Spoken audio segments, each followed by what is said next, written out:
Hi friends, good evening to everyone. Welcome to Smart Stop Loss Trading Channel. Friends, ఈ రోజు market మనం observe చేసుకుంటే bank Nifty 29 ఫిబ్రవరి smart money concept ద్వారా మనకి ఎటువంటి ఎంట్రీస్ వచ్చాయో ఈరోజు అనాలిసిస్ చేసుకుందాం. ఈరోజు ఎటువంటి ఎంట్రీస్ అంటే ఒక ఎంట్రీ వచ్చింది కానీ అది opposite direction of the trend.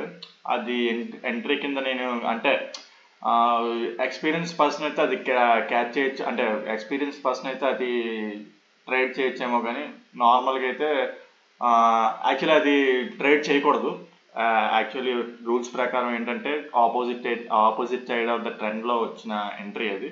Okay, ఆ ఎంట్రీ ఏంటి, ఎలా వచ్చింది, ఇంకా మళ్ళీ ఒకేలా ఎంట్రీ రాకపోయినా అనాలిసిస్ చేసుకోవడానికి ఎందుకు ఈ కొన్ని ఆర్డర్ బ్లాక్స్ కన్సిడర్ చేసుకోకూడదు అనేది మీకు ఈరోజు మనం ఎక్స్ప్లెయిన్ చేసుకుందాం. ఓకే, 15 minutes టైం ఫ్రేమ్ మనం చూసుకుంటే ఈరోజు నిన్న మీకు చెప్పాను కదా, ఈరోజు మార్కెట్ న్యూట్రల్గా ఓపెన్ అయింది. న్యూట్రల్గా ఓపెన్ అయ్యి ఏమైందంటే సడన్గా బుల్లిష్ క్యాండిల్ వచ్చిందన్నమాట. సడన్గా బుల్లిష్ క్యాండిల్ వచ్చి వెంటనే మళ్ళీ బేరిష్ క్యాండిల్ పడిపోయింది. అసలు ఇక్కడ ఏం జరిగిందో ఏంటో, ఎలా ఎవరెవరు ట్రాప్ అయ్యారు అనేది చూసుకుందాం. మనం 1 minute టైం ఫ్రేమ్లోకి వెళ్ళి మొత్తం డీటెయిల్గా ఎక్స్ప్లెయిన్ చేసుకుందాం. ఓకే ఫ్రెండ్స్, ఈరోజు మనం అబ్జర్వ్ చేసుకుంటే న్యూట్రల్గా ఓపెన్ అయిన మార్కెట్ ఏమైందంటే సడన్గా ఇక్కడ బుల్లిష్ మూవ్ వచ్చింది కదా. ఈ బుల్లిష్ మూవ్ రావగానే జనాలు అంటే నార్మల్గా ట్రేడర్స్ అందరూ ఏమనుకుంటారంటే ఓకే జనరల్గా ఇదంతా డౌన్ ట్రెండ్ ఉన్నంటే ఏంటంటే రీటైల్ ట్రేడర్స్ ఏమనుకుంటారంటే ఇంత బుల్లిష్ మూవ్ వచ్చిన తర్వాత కొద్దిగా మార్కెట్ కొంచెంసేపు అంటే ఒక సర్టెన్ లెవెల్ వరకు బుల్లిష్గా ఉంటుందేమో అనుకొని ఇక్కడ సిఈ ఆర్డర్స్ పెట్టుకుని ఉంటారు.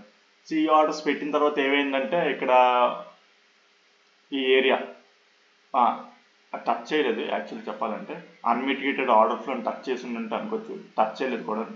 ఓకే, ఎనీవే ఏమైందంటే ఇక్కడ సడన్గా ర్యాపిడ్ ఫాల్ జరిగింది. ఎందుకంటే direction against direction of the trend అది. సో ఇటువంటి ఆర్డర్ బ్లాక్ను మనం ఇది కన్సిడర్ చేసుకోకూడదు. చూస్తారా, అగైన్స్ ట్రెండ్ మనం ఒక ఆర్డర్ బ్లాక్ ఇది కన్సిడర్ చేసుకుని ఉంటే, అంటే యాక్చువల్లీ చెప్పాలంటే ఇక్కడ చేంజ్ ఆఫ్ ది క్యారెక్టర్ జరిగింది. ఇక్కడ డిమాండ్ జోన్ ఏం లేదు, మంచి డిమాండ్ అంటే పర్టికులర్ హైయర్ టైం ఫ్రేమ్లో డిమాండ్ జోన్ ఉంటే మనం ఇంతకుముందు డిస్కస్ చేసుకున్నాం కదా. ఒకవేళ చేంజ్ ఆఫ్ ది క్యారెక్టర్ జరిగితే ఇక్కడ ఆర్డర్ బ్లాక్ కన్సిడర్ చేసుకోవచ్చు అని ఇంత ముందు క్లాసెస్ చెప్పి ఉన్నాం కదా. కాకపోతే అక్కడ హైయర్ టైం ఫ్రేమ్లో డిమాండ్ జోన్ ఏం లేదు and market is in the down trend. But ఇక్కడ మనం ఎంట్రీ కన్సిడర్ చేసుకోకూడదు. ఒకేలా అంటే జనరల్గా నార్మల్గా ఎవరైనా ఇది ఆర్డర్ బ్లాక్ అనుకుంటే ఇది ఆర్డర్ బ్లాక్ అనుకోకూడదు, ఎందుకంటే మార్కెట్ అగైన్స్ట్ ట్రెండ్లో అది తీసుకుంటున్నట్టు. సో అందుకే ఇక్కడ అన్ని స్టాప్ లాస్ హిట్ అయిపోవడం వల్ల చాలా ర్యాపిడ్ మూమెంట్ వచ్చింది. ఓకే, ఈ ర్యాపిడ్ మూమెంట్ వచ్చిన తర్వాత ఏమైందంటే ఇక్కడ స్లోగా మార్కెట్ పైకి వెళ్తుంది కన్సాలిడేషన్ మూవ్లో. అలాగా కన్సాలిడేషన్ మూవ్ నుంచి స్లోగా మార్కెట్ పైకి వెళ్తుంది. ఓకే, జనరల్గా మనం ఏమనుకుంటామంటే ఓకే ఇది ఒక లాస్ట్ మనం స్ట్రక్చర్ తీసుకుంటే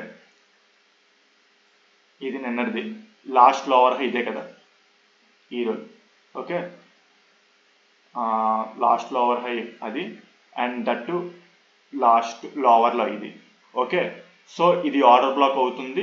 అది ఆర్డర్ బ్లాక్ అయిన తర్వాత నెక్స్ట్ ఏంటంటే ఇది లాస్ట్ పుల్ బ్యాక్ని స్వీప్ చేసింది. స్వీప్ చేసి ఏంటంటే ఇండ్యూస్మెంట్ అయినట్టు. ఇండ్యూస్మెంట్ అయితే ఇక్కడ ఆర్డర్ బ్లాక్ ఉందని అర్థం. ఇది ఆర్డర్ బ్లాక్ యాక్టివేట్ అయిందని అర్థం. అంటే యాక్టివేట్ ఇన్ ద సెన్స్ ఇక్కడ ఒకవేళ మార్కెట్ ఈ ఏరియాలోకి వస్తే మనం ఆర్డర్ బ్లాక్ తీసుకోవచ్చు అని అర్థం. కాకపోతే ఏంటంటే ఇండ్యూస్మెంట్ జరిగింది, ఆ ఏరియాకి టచ్ అవ్వకుండా మార్కెట్ వెంటనే ర్యాపిడ్గా పడిపోయింది. ర్యాపిడ్గా పడిపోయిన తర్వాత ఏమవుతుందంటే ఇది ఒక లోవర్ హై, ఇది లోవర్లో కాదు. ఎందుకు లోవర్లో కాదు? బికాజ్ ఇక్కడ పుల్ బ్యాక్ లేదు. Pull back in the sense ఏంటంటే ఒక చిన్న రిట్రేస్మెంట్ మూవ్. ఈ పుల్ బ్యాక్ మీకు చూపిస్తాను చూడండి. పుల్ బ్యాక్ అంటే ఏమో కాదు. ఇప్పుడు ఇది ఉందా, ఈ లోవర్ క్యాండిల్ ఉందా, ఓకే ఇది అయ్యి మళ్ళీ దాన్ని ఇలా స్ట్రక్చర్ ఫామ్ అవ్వాలి. స్ట్రక్చర్ ఫామ్ అయ్యి ఇది పుల్ బ్యాక్ అవుతుందన్నమాట. ఈ పుల్ బ్యాక్ని స్వీప్ చేస్తే, ఈ పుల్ బ్యాక్ అంటే మళ్ళీ మార్కెట్ ఇలా పుల్ బ్యాక్ని స్వీప్ చేస్తే ఇది ఆర్డర్ బ్లాక్ కింద కన్సిడర్ చేసుకోవచ్చు. ఓకే, జనరల్గా మరి మనం అనుకున్నట్టు సార్ మీరు చెప్పారు కదా ఇక్కడ ఇది స్ట్రక్చర్ ఇలాగ ఉన్నది, ఇది లాస్ట్ లోవర్ హై, ఇది లాస్ట్ లోవర్ లో. సో ఇక్కడ ఆర్డర్ బ్లాక్ తీసుకోవచ్చు అంటే ఆర్డర్ బ్లాక్ తీసుకోకూడదు, ఎందుకంటే ఇక్కడ పుల్ బ్యాక్ అనేది లేదు. ఓకే, పుల్ బ్యాక్ లేదు, సో ఇది ఆర్డర్ బ్లాక్ కింద కన్సిడర్ చేయకూడదు. ఒకవేళ ఆర్డర్ బ్లాక్ కన్సిడర్ చేయాలన్నా ఇంకా ఇదే యాక్టివేట్ ఉన్నట్టు, ఇది యాక్టివేట్ అంటే అది యాక్టివేట్ ఉన్నట్టు. ఇంకోటి ఏంటంటే ఇది ఆర్డర్ బ్లాక్ కింద కాదు, ఇక్కడ ఇండ్యూస్మెంట్ తీసుకున్నట్టు, అంటే ఇక్కడ ఇండ్యూస్మెంట్ అవుతుంది అన్నమాట. ఈ ఏరియా అని చూడ, ఇది పుల్ బ్యాక్, అప్పుడు ఇది పుల్ బ్యాక్ అయిపోతుంది, అది ఇండ్యూస్మెంట్ తీసుకుంటే అప్పుడు మనం ఆర్డర్ బ్లాక్ పైన తీసుకోవచ్చు. అప్పటికి కూడా ఆర్డర్ బ్లాక్ ఇంకా తీసుకోవచ్చు అంటే అంటే లోవర్ టైం ఫ్రేమ్లో ఇంకా ఫెయిల్ అయిపోయినట్టే. ఇది కూడా తీసుకోకూడదు, లోవర్ టైంలో ఫెయిల్ అయిపోయినట్టే. హై టైం ఫ్రేమ్లో ఆర్డర్ బ్లాక్ ఎక్కడ ఉందో చూసుకోవాలన్నమాట. హై టైం ఫ్రేమ్లో అంటే 15 minutes టైం ఫ్రేమ్లో ఎక్కడెక్కడో ఉందో ఆర్డర్ బ్లాక్ అనేది. ఓకే, అక్కడ ఉంది ఆర్డర్ బ్లాక్. సో ఎక్కడైతే ఇది high time frame order black అక్కడెక్కడో పైన ఉంది కదా, ఇదైతే తీసుకోకూడదు, ఈ ఆర్డర్ బ్లాక్ కన్సిడర్ చేసుకోకూడదు. ఎందుకంటే సింపుల్ రీజన్, ఇక్కడ పుల్ బ్యాక్ అనేది లేదు, పుల్ బ్యాక్ ని స్వీప్ చేసి ఇండ్యూస్మెంట్ అనేది అవ్వలేదు. సో ఇది లోవర్ లో కింద కన్సిడర్ చేయకూడదు. ఓకే, ఇది ఒక లోవర్ లో కాదు, ఇంకా లోవర్ లో అనేది డిసైడ్ అవ్వలేదు. ఓకే, ఏం జరిగిందంటే స్లోగా మార్కెట్ స్ట్రక్చర్ ఏంటంటే చిన్న అంటే ఇది ఇంటర్నల్ స్ట్రక్చర్ అనమాట. ఇంటర్నల్ స్ట్రక్చర్లో కూడా ట్రేడ్ చేయొచ్చు, అంటే మార్కెట్ మీద మీకు ఫుల్గా అవగాహన ఉంటే ట్రేడ్ చేయొచ్చు. అలాగే ఇండ్యూస్మెంట్ కూడా లేదు కాబట్టి, అంటే పుల్ బ్యాక్ కూడా లేదు కాబట్టి కొంచెం రిస్క్ చేయొచ్చు అనమాట. ఆఫ్ కోర్స్ అది రిస్కీ ఎంట్రీయే చెప్పలేము, ఎందుకంటే ఇది ఇంబ్యాలెన్స్ జోన్ అన్నమాట. ఇదంతా ఈ ఏదైతే జోన్ ఉందో ఇదంతా ఇంబ్యాలెన్స్ జోన్ అంటారు అన్నమాట. మధ్యలో మళ్ళీ మార్కెట్ ఏరియా స్టాప్ అయ్యి మళ్ళీ కిందకి రావచ్చు, అప్పుడు అది పుల్ బ్యాక్ అవుతుంది. కాకపోతే ఏంటంటే కొంచెం రిస్కీ ట్రేడ్. ఇక్కడ ఏం జరిగిందో ఎలా అంటే ఒక ఎంట్రీ చెప్పాను కదా స్టార్టింగ్లో మీకు, ఒక ఎంట్రీ అయితే అంటే ఉన్నది కన్సిడర్ చేసుకోవచ్చు అని. అంటే కన్సిడర్ అంటే ఆపోజిట్ ఆఫ్ ది ట్రెండ్ అంటే ఇంటర్నల్ స్ట్రక్చర్ అది. ఓకే, ఇది ఒక లో, ఇది ఒక హై, ఇది ఒక లో. ఇది హై కింద ఎందుకు కన్సిడర్ అయ్యిందంటే ఇక్కడ ఈ పుల్ బ్యాక్ని స్వీప్ చేసింది. నెక్స్ట్ అది ఒక హై, అది హై కింద ఎందుకు కన్సిడర్ అయ్యిందంటే ఇక్కడ పుల్ బ్యాక్ స్వీప్ చేసింది. సో ఇది ఆర్డర్ బ్లాక్ అవుతుంది, ఈ ఏరియా ఆర్డర్ బ్లాక్ అవుతుంది. లాస్ట్ హైలో ఏదైతే ఉంటుందో అది ఆర్డర్ బ్లాక్ అవుతుంది, కానీ అది టచ్ చేయలేదు. ఇంకోటి ఏం జరిగిందంటే ఓకే, ఇంకో హై ఫామ్ చేసింది ఇక్కడ, ఇది ఉందా, ఈ హైని ఇది తినేసింది. సో ఇక్కడ పుల్ బ్యాక్ ఉన్నది, ఇక్కడ కూడా పుల్ బ్యాక్ అయ్యింది. పుల్ బ్యాక్ అయితే ఇది హై కింద కన్సిడర్ అవుతుంది. అది ఇక్కడ ఎంట్రీ మనం కావస్తే అంటే రిస్క్ చేస్తే రిస్క్ చేయొచ్చు ఈ ఎంట్రీ, కాకపోతే నేనైతే ఎంట్రీ కింద కన్సిడర్ చేయను. అంటే బాగా మార్కెట్ మీద అవగాహన ఉండి ఏదో రిస్క్ తీసుకోవాలనుకుంటే తీసుకోవచ్చు. సో ఇక్కడ వరకు టార్గెట్ పెట్టుకోవచ్చు అంటే నార్మల్గా ఏంటంటే టార్గెట్ ఎక్కడ వరకు పెట్టుకోవచ్చు అంటే ఈ ఏరియాస్ వరకు టార్గెట్ పెట్టుకోవచ్చు. ఓకే, అక్కడ వరకు టార్గెట్ ఇచ్చినా నేను ఇది ఎంట్రీ కింద కన్సిడర్ చేయను. సో నెగ్లెక్ట్ చేసేద్దాం, అంటే జస్ట్ మీకు చెప్పాలని చెప్పాను అంతే. ఓకే, ఈ విధంగా ఇది ఎంట్రీ, ఈ ఆర్డర్ బ్లాక్ ఎందుకు అవ్వదు, ఎందుకు ఫెయిల్ అవుతుంది అని చెప్పడానికి రీజన్ కూడా చెప్పాను కదా మీకు. ఇక్కడ పుల్ బ్యాక్ అనేది లేదు, సో ఇది ఫెయిల్ అవుతుంది. మీరు ఇప్పుడు ఇండ్యూస్మెంట్ అయ్యిందన్నమాట, అంటే ఇక్కడ ఇండ్యూస్మెంట్, ఇది last high, last pull back and last high, ఇక్కడ ఇండ్యూస్మెంట్ తీసుకుంది. సో ఇది ఉందా, ఇక్కడ జస్ట్ బ్రేక్ చేసింది కదా, ఇక్కడ ఇండ్యూస్మెంట్ తీసుకున్నది. ఇది కూడా తీసుకోవచ్చు. అంటే ఇంకా మ్యాక్సిమం ఏంటంటే మార్కెట్ స్ట్రక్చర్ చేంజ్ అయింది కదా, ఇది 1 minute టైం ఫ్రేమ్లో ఇది ఫెయిల్ అవ్వచ్చు. ఓకే, 15 minutes టైం ఫ్రేమ్లో మనం రిస్క్ చేయొచ్చు, కానీ అది ఎక్కడో ఉన్నది. కానీ ఇంకోటి ఏంటంటే ఇది ఎందుకు తీసుకోకూడదు అని చెప్పడానికి నేను మీ క్లాస్లో కూడా చెప్పాను మీకు. ఇది ఇక్కడ ఒక ఆర్డర్ ఫ్లో ఉంది, ఆ ఆర్డర్ ఫ్లోని మిటిగేట్ చేయలేదు మార్కెట్ అని చెప్పాను మీకు. ఇక్కడ ఇది ఉందా ఈ పాయింట్, ఈ ఆర్డర్ ఫ్లోని మిటిగేట్ చేయలేదు. ఈ ఆర్డర్ ఫ్లో ఉంది కదా, అది ఆర్డర్ ఫ్లో అవుతుంది అన్నమాట. అంటే లాస్ట్ ఏదైతే ట్రెండ్కి ఉందా, లాస్ట్ ఇది ఉందా, ఈ ట్రెండ్ ఇలా వచ్చిందా, లాస్ట్ అప్ ట్రెండ్ అదే అప్కి వెళ్ళడానికి రీజన్ ఇదే కదా పాయింట్. ఇది పుల్ బ్యాక్ అవుతుంది, అది లాస్ట్ ఆర్డర్ ఫ్లో అవుతుంది అన్నమాట. ఆర్డర్ ఫ్లో అంటే అదే, దాన్ని టచ్ చేయలేదు. నిన్న క్లాస్లో కూడా చెప్పాను మీకు, ఇది టచ్ అవ్వలేదు. ఒకేలా రేపు మార్కెట్ ఒకేలా నార్మల్గా ఈ ఏరియాస్లో ఓపెన్ అయ్యి ఇక్కడ టచ్ అయ్యి ఇలా క్యాండిల్ ఇలా పడితే, క్యాండిల్ ఇలా పైకి వెళ్ళినట్టు ఇలా కిందకి పడితే అప్పుడు ఎంట్రీ అంటే పిఈ సైడ్ ఎంట్రీ తీసుకొచ్చని చెప్పాను. కాకపోతే ఏంటంటే మార్కెట్ న్యూట్రల్గా ఓపెన్ అవ్వడం వల్ల ఈ ఏరియాలో ఇక్కడ జరిగింది. అంటే మనకు తెలియదు కదా గ్యాప్ అప్ ఓపెన్ అవుతుంది, గ్యాప్ డౌన్ ఓపెన్ అవుతుందో, న్యూట్రల్గా ఓపెన్ అవుతుందో మనకు తెలియదు కదా. అదంతా ఓవరాల్ మార్కెట్ నైట్ బేస్ అయిన బట్టి ఓపెన్ అవుతుంది. సో మీరు అబ్జర్వ్ చేస్తే కూడా చూసారా, ఈ ఆర్డర్ ఫ్లోని టచ్ చేయలేదు. టచ్ చేసిన వెంటనే మార్కెట్లో ఎట్లాంటి రియాక్షన్ వచ్చిందో వెంటనే చూసారా, చాలా rapid reaction and change of the character కూడా జరిగింది.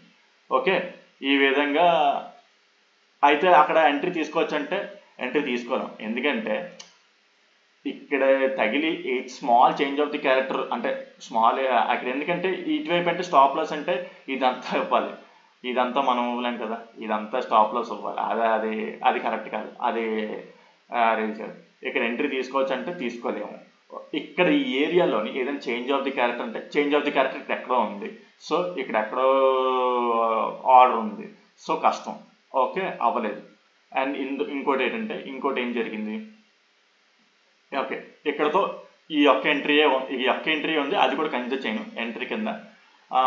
మీకు అంటే చెప్తున్నాను, జస్ట్ ఆర్డర్ ఫ్లో తగిలి ఎంత ర్యాపిడ్ మూమెంట్ జరిగింది చూసారా, ఎంత బుల్లిష్ అంటే ఈరోజు స్మాల్ బుల్లిష్లో కూడాను ఇంత ర్యాపిడ్ ఫాల్ ఇలా వచ్చింది అంటే ఆర్డర్ ఫ్లో అన్మిటిగేట్ అవ్వకపోతే ఎలా ఉంటుంది అని చెప్పాను కదా మీకు. ఇంకా హయ్యర్ టైం ఫ్రేమ్లోనే, డే టైం ఫ్రేమ్లోనే అదొక బేరిష్ ఎన్గల్ఫింగ్ క్యాండిల్ దాన్ని టచ్ చేసింది అక్కడ. ఓకే, ఒకేలా రేపు కనుక న్యూట్రల్గా ఓపెన్ అయితే మార్కెట్ అంటే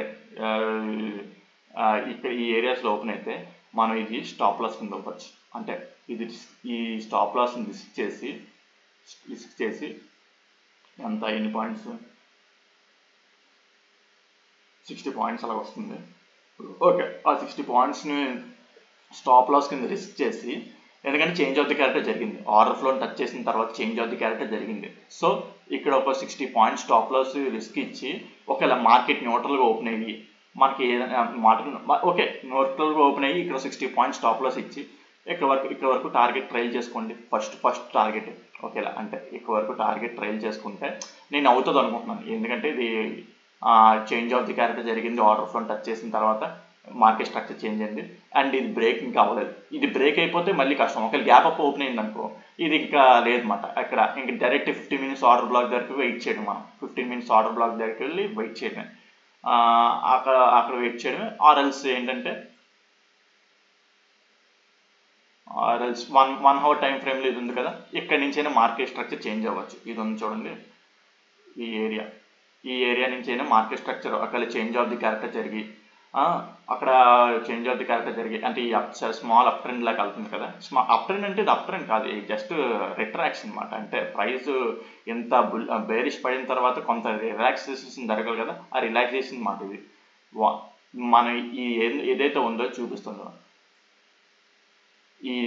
ఈ టిప్ ఈ హై ఫెయిల్ అయ్యేంత వరకు అంటే బ్రేక్ అయ్యేంత వరకు మనం డౌన్ ట్రెండ్ ఎంట్రీస్ తీసుకోవడం బెటర్. ఎందుకంటే డౌన్ ట్రెండ్ ఆప్షన్ బయింగ్లో ఏదైతే మనకి ర్యాపిడ్ మూవ్మెంట్ వస్తుందో ఆ ఎంట్రీస్ తీసుకోవాలి.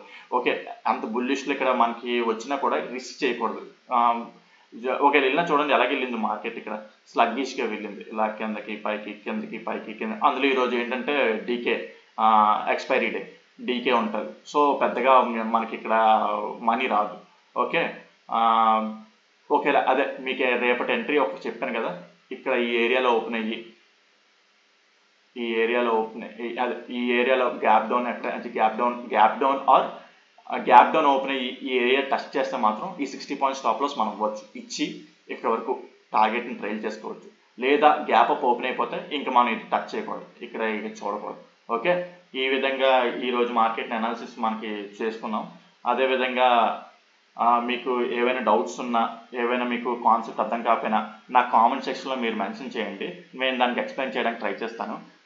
మీరు టైం ఇక్కడ యూట్యూబ్లోని మీరు 15 మినిట్స్ 40 మినిట్స్ టైం ఫ్రేమ్ వస్తుంది కదా, ఎంత టైం వస్తుంది కదా, వీడియో ఏం చూస్తానో ఏమంటారు సోది అనుకోకండి. ఎందుకంటే మార్కెట్ అనాలిసిస్ చేయాలంటే కొంచెం టైం పడుతుంది, అంటే కొంచెం టైం టేకింగ్ అనాలిసిస్ ఉంటుంది కదా. మరి మనీ సంపాదించాలంటే అంత ఈజీగా స్లోగా అంటే నేను కూడా ఈజీగా చెప్పచ్చు, ఇగోండి ఈ రెసిస్టెన్స్ బ్రేక్ అయిపోతే పైకి తీసుకెళ్ళి పై కాల్స్ కొనండి, లేకపోతే ఈ సపోర్ట్ బ్రేక్ అయిపోతే పుట్స్ కొనండి. అలాంటి సింపుల్గా నేను చెప్పేసి ఒక 5 మినిట్స్ లాగౌట్ చేయొచ్చు. కాకపోతే ఏంటంటే డీటెయిల్గా ఎక్స్ప్లెయిన్ చేసుకున్నప్పుడు కొంచెం టైం పడుతుంది, కొంచెం మరి అడ్జస్ట్ చేసుకోండి. 15 మినిట్స్ ఉన్నా 16 మినిట్స్ ఉన్నా కొంచెం మీకు యూస్ఫుల్ అయ్యే కంటెంట్ ఇస్తున్నాను తప్ప ఎక్కడ బోరింగ్ సోది అయితే నేను ఎక్కడ చెప్పట్లేదు.